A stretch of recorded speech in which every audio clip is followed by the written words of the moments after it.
You're listening to a Big Heads Media podcast.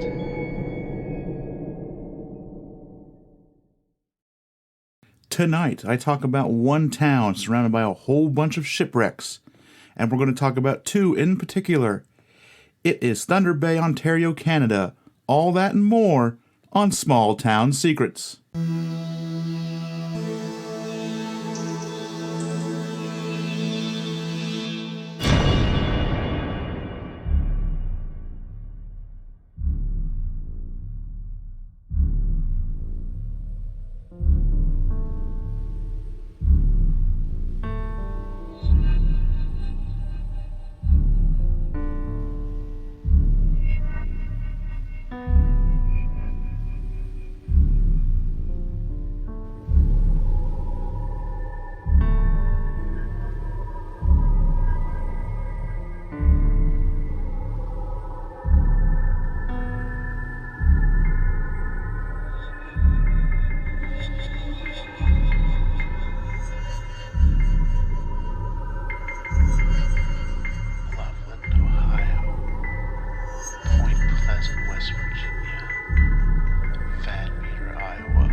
Every town has a secret.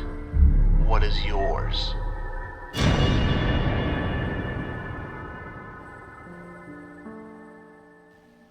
Hello everyone, and welcome to episode 4 of season 2. And tonight we're going to do things a little bit differently. Instead of talking about 2 towns, we're going to talk about one. And I know I've done it before, but that's kind of what the season finale is for. But I found one place that's just chock full of shipwrecks, and I've always wanted to do an episode on shipwrecks. And I found a couple of the various wrecks around the area that have a little bit more going on than your normal shipwreck. So we're going to just talk about one town, which is going to be Thunder Bay, Ontario.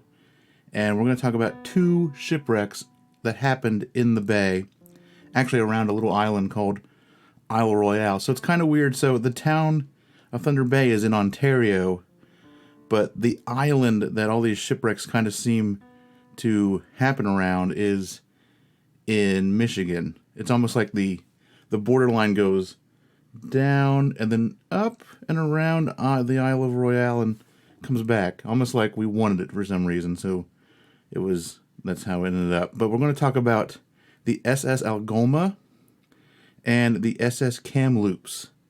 One has a kind of cryptid Native American legend attached to it, and the other one has got this very interesting ghost story attached to it that you don't really hear about in other shipwrecks.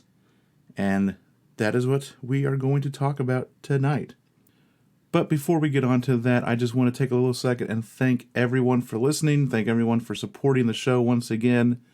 The numbers just kind of keep gradually going up in a nice organic way, and there's a lot to look forward to coming up. So thanks everyone for continuing to listen and hopefully letting everyone know that also likes podcasts about this podcast and getting them to listen too. But before we get on to tonight's kind of main meat of the show, we are going to take a listen at another Big Heads Media podcast. This one is Bros Talking Soccer. So take a listen and we'll be back in a few seconds.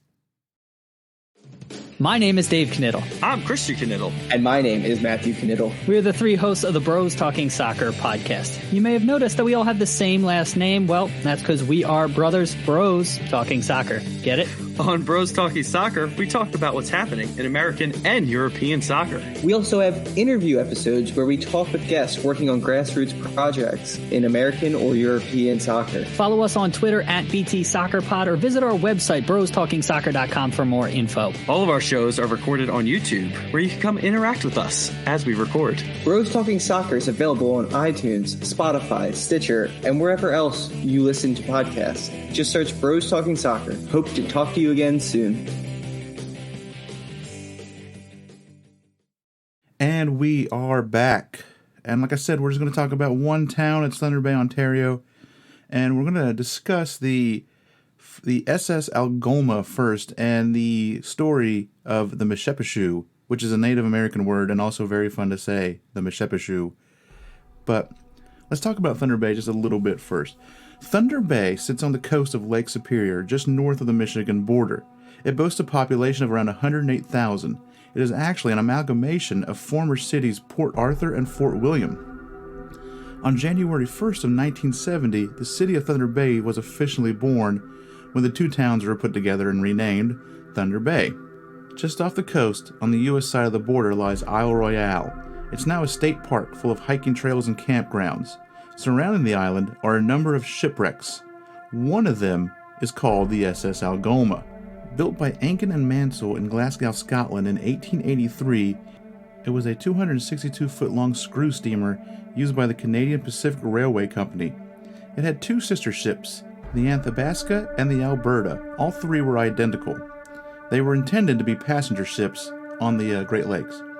The Algoma was actually too large to fit through the Whalen Canal, and I'm assuming all three of them were like this because they were the same ship. And the Whalen Canal is a canal that connects Lake Erie and I can't remember another lake. It used to be a big way to get into the canal, so if you couldn't fit through the Whalen Canal back in the day, you had issues. So it was actually cut in half and had cabins added to it before it was rebuilt on the other side of the canal. It would be on November 5th, 1885, that the Algoma would leave Owen Sound on its way to Thunder Bay. It was carrying 37 passengers, railway supplies, and other merchandise. Some of that merchandise was a load of UP copper. The area around Michigan and the Great Lakes was a well-known source of copper deposits. In fact, Isle Royale is known to have the purest copper deposits in the world due to the volcanic event in which created the island.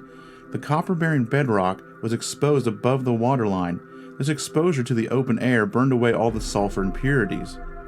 On November 6th, she entered Lake Superior. That night, there was a terrible snowstorm. At 4:40 a.m., the captain ordered to change course. Shortly after, she would run aground on the southeast shore of Mott Island, which is a small little island that is on the coast of Isle Royale. At around 6 a.m., the ship broke in two. It would be, and still is, the largest loss of life on the Great Lakes. There's a Native American legend that surrounds the Great Lakes. It is known as the Mishepeshu. The name translates to the Great Lynx in the Ojibwa language. It is also known as the water panther. It is said to have the body of a large cat, much like a panther or a puma, with scales and spikes on its back, as well as deer-like horns. According to the tribes around the Great Lakes area, the water panther makes its home on Mishipitan Island. It has the power to bring forth powerful storms, and fiercely guards the copper around the area. There aren't a lot of sightings of the water panther, but there is one story of an encounter with the beast. Claude de Blon was a Jesuit missionary. He found himself on Lake Superior in 1668 and was one of the first to report back on the region's rich copper deposits. Claude told the tale of 4 Ojibwe natives as they made course for Mishipeshu's home island. The trip was for a bit of copper to heat water with. Almost as soon as the canoe hit the water, the frightening growl of the water panther invaded their ears. The panther accused them of stealing the playthings of his children, and all 4 of the Native Americans died on their way back home.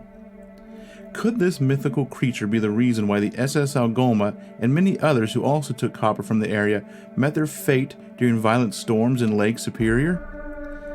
And I don't know, that one was kind of just interesting because of the Native American lore that it's kind of associated with. A lot of people will tell you stories about how it is the Mishepeshu that took this ship and grounded it and got it caught in the storm and did all that great stuff. But I really found that interesting, and we haven't really done a lot with Native American lore on the show yet, so it was kind of nice to throw one in there. That is the unfortunate tale of the SS Algoma, but like I said, it's not the only shipwreck around Thunder Bay, and we're going to talk about another one here after the boom.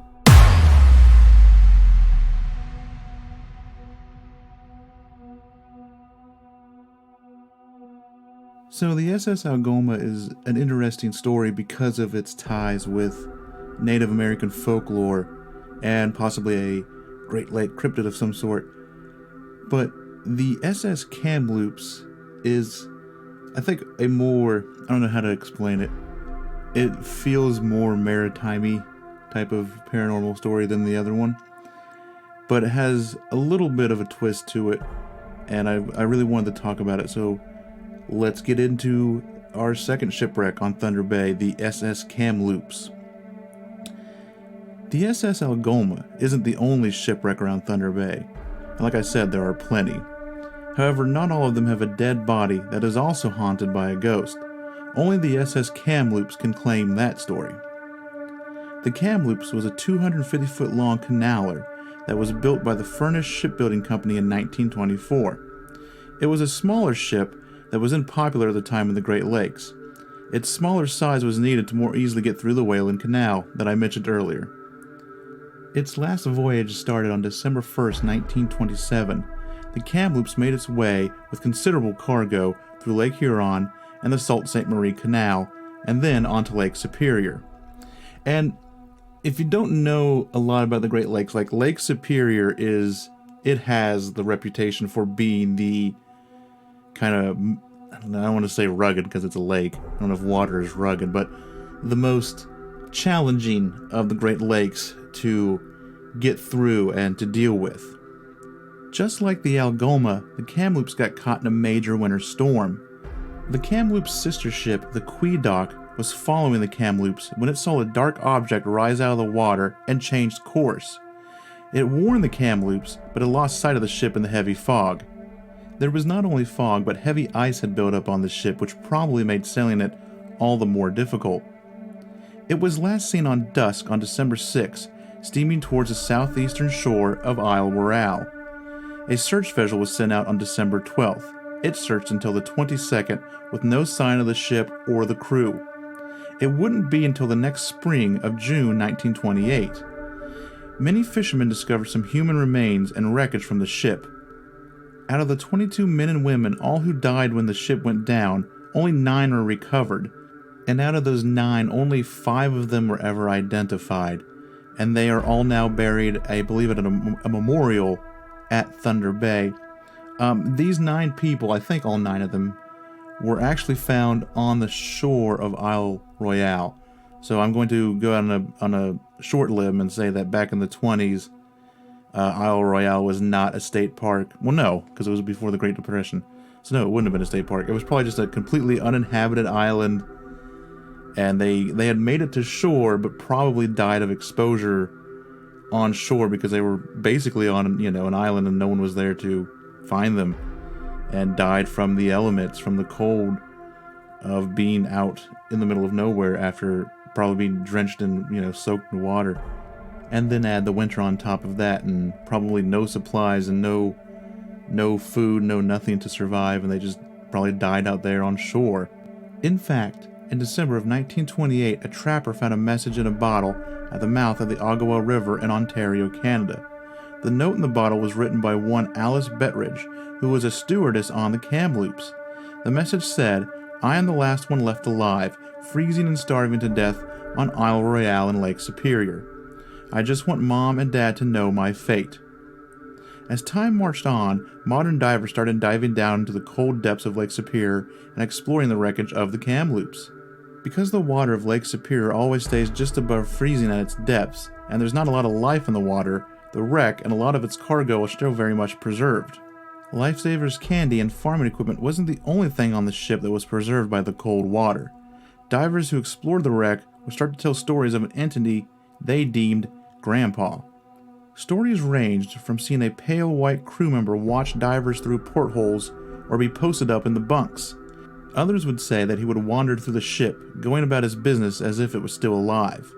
Many other divers reported that Old Whitey, as he would become more well known, so he was Grandpa, then it kind of morphed into Old Whitey over the years. But anyway, they would say that Old Whitey would start to follow them around the ship and keep an eye on them as they explored, and many times he would reach out and try to touch them. Is Old Whitey the ghost of some long-dead crew member? Or is he just a body that is being pushed along by the current? And if so, why does he seem to follow divers around? He never seems to be hostile towards anybody, more like curious.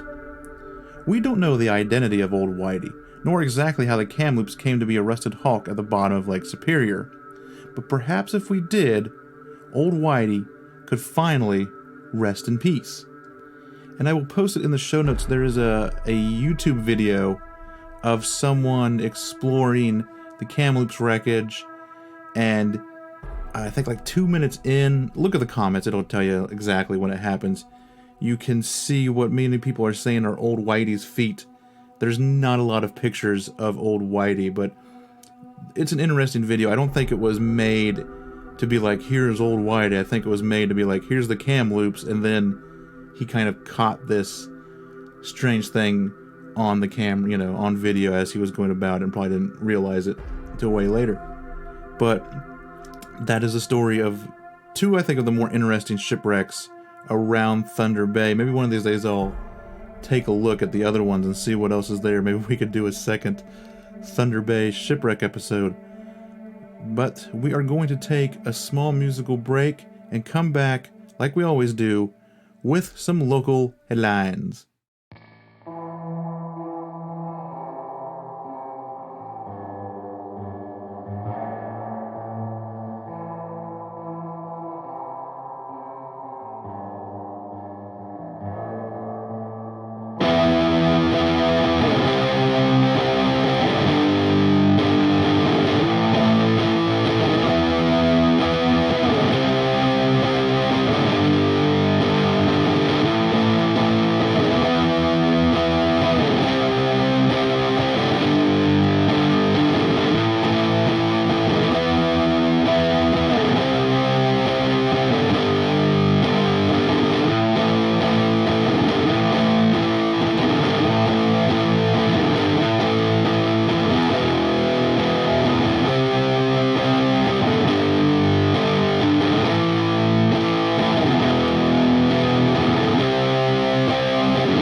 And here we go with this week's local headlines. And the first one is from Coast to Coast by Tim Banal, and it is Loch Ness eel footage sparks monstrous misunderstanding. A video hailed by some observers as confirmation that the Loch Ness monster is really an eel appears to be more of a misunderstanding rather than actual proof. The footage in question was posted to Twitter by the Ness Fishery Board earlier this month, and features an underwater glimpse of the river Ness, which runs out of the Scottish landmark. In the footage, what looks like a fairly lengthy creature can be seen swimming through the water above a trout that looks diminutive in comparison. In their post sharing the video, the group wrote, "Let's be honest, when you see a large eel-shaped object passing your camera into the river Ness, the first thing you think of is the Loch Ness Monster." Interest in the video intensified a few days later when the results of an environmental DNA study at Loch Ness indicated that the most plausible theory for the famed monster is that it is an eel. Suddenly the footage took on a new meaning as many observers postulated that it constituted proof for that conclusion. However, the director of the Ness Fisheries Board now says that the posting of the footage has been met in jest. It does not show a giant eel. It is actually likely to be a tree branch, Chris Conroy revealed to ABC News. He also theorized that the object measured around 9 feet in length, which is far bigger than an eel in Loch Ness would be expected to grow. He also expressed amazement at how the footage spread online and the amount of work people did to analyze the footage, all because we just made a reference to the Loch Ness Monster. With the video having sparked apparently false headlines around the world, Conroy was quick to stress that in no way were we trying to do a hoax, and chalked the confusion up to people talking about the post too seriously and not realizing it was meant to be a jest. Whether he did his best to dispel the misconception that the video shows a giant eel, one fears that it's probably too late to enlighten too many people who have seen the footage and now believe that the Loch Ness eel had really been caught on film.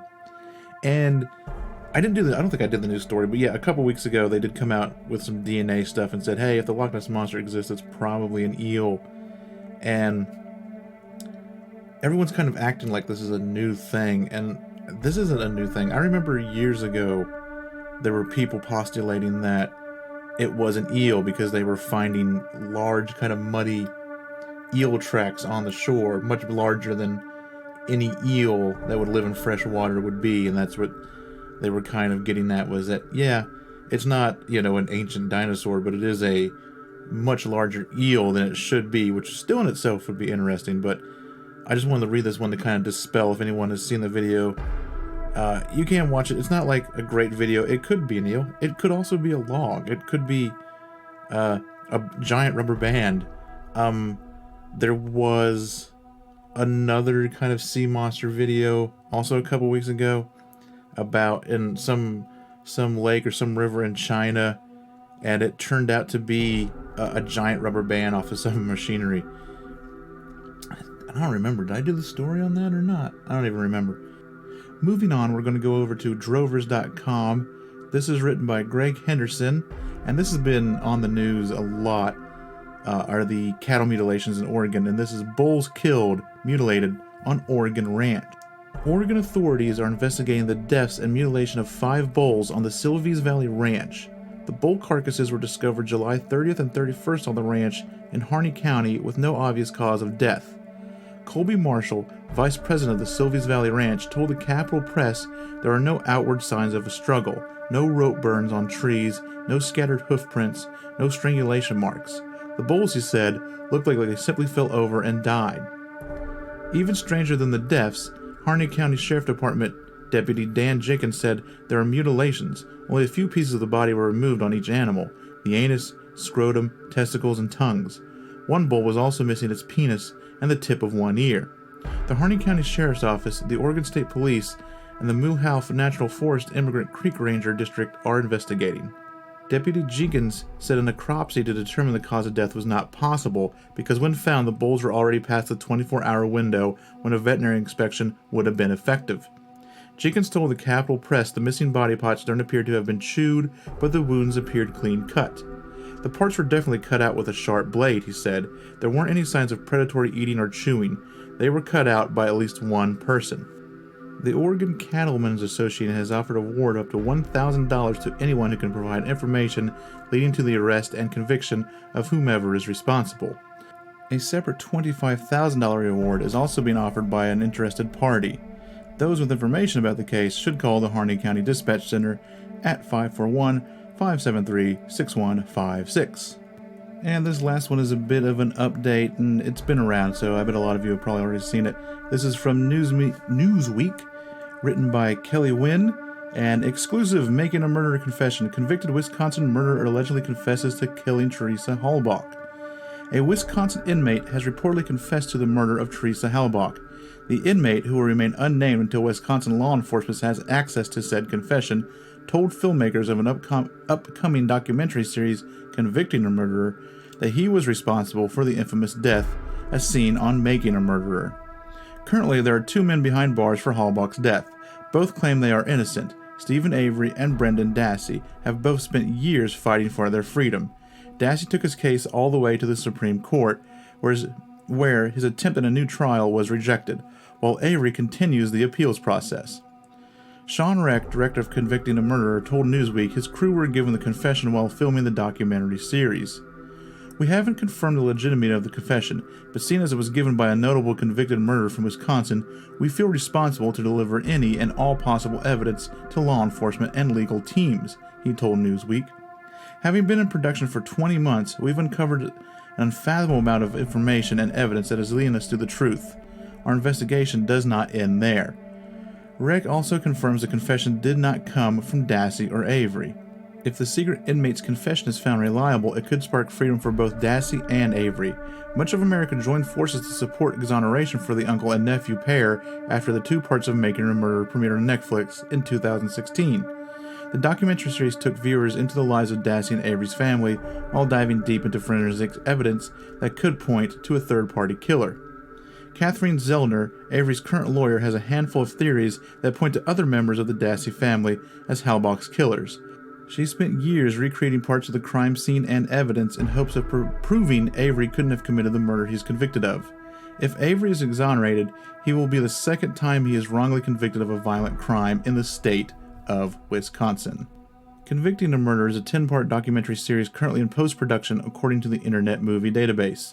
The series aims to be a sequel to Making a Murderer, but will include parts of the Netflix series left out, Rick told Newsweek in January.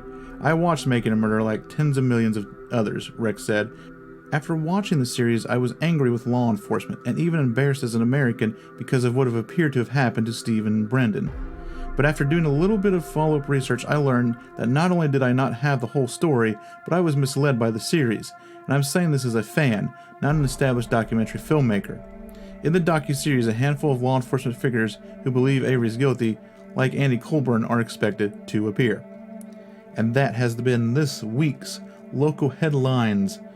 We are going to finish up the show with some listener stories, like we always do, and I've got a couple of good ones here.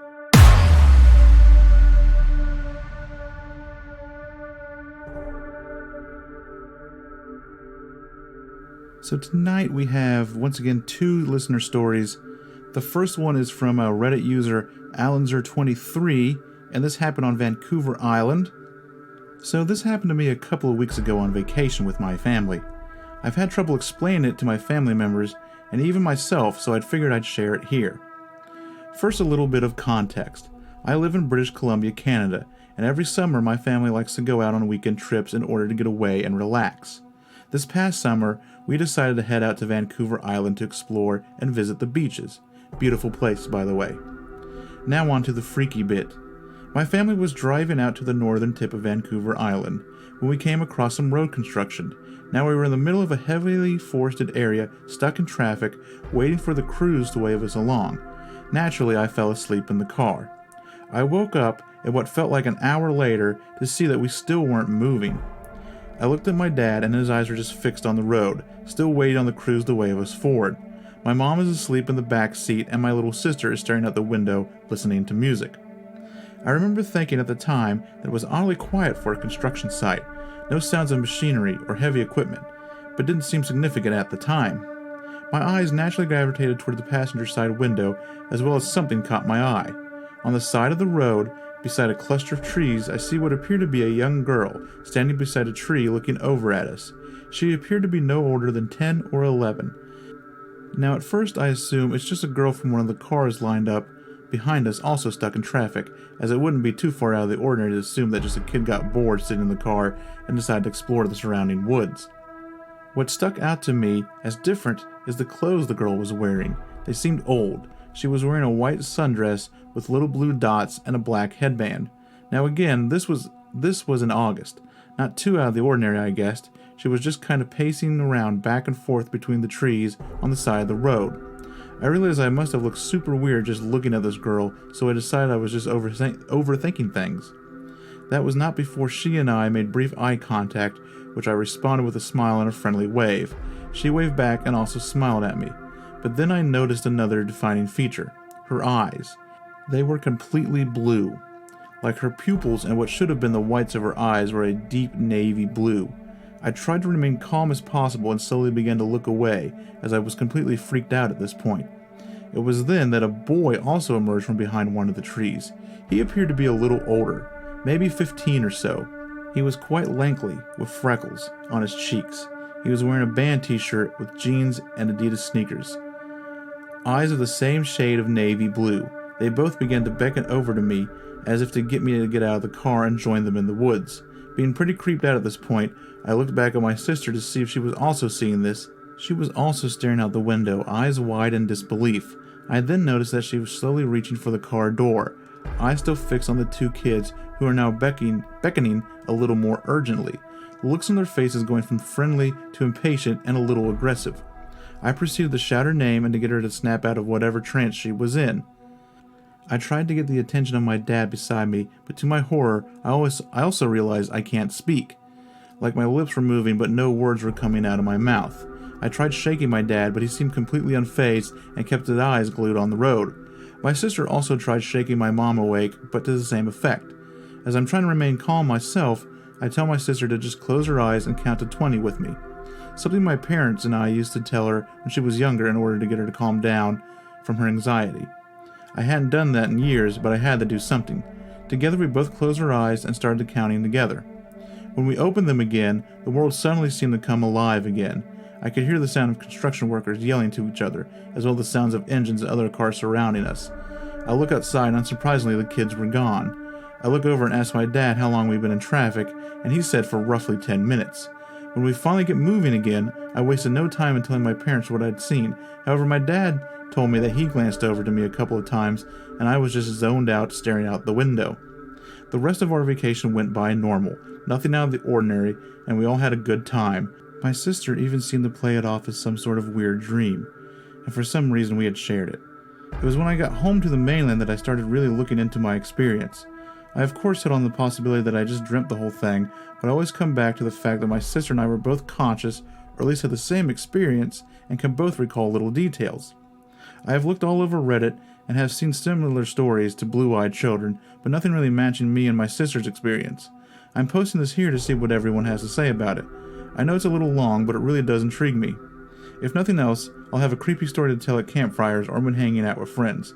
The biggest question that still resonates with me to this day: what would have happened to us if my sister and I had gotten out of that car?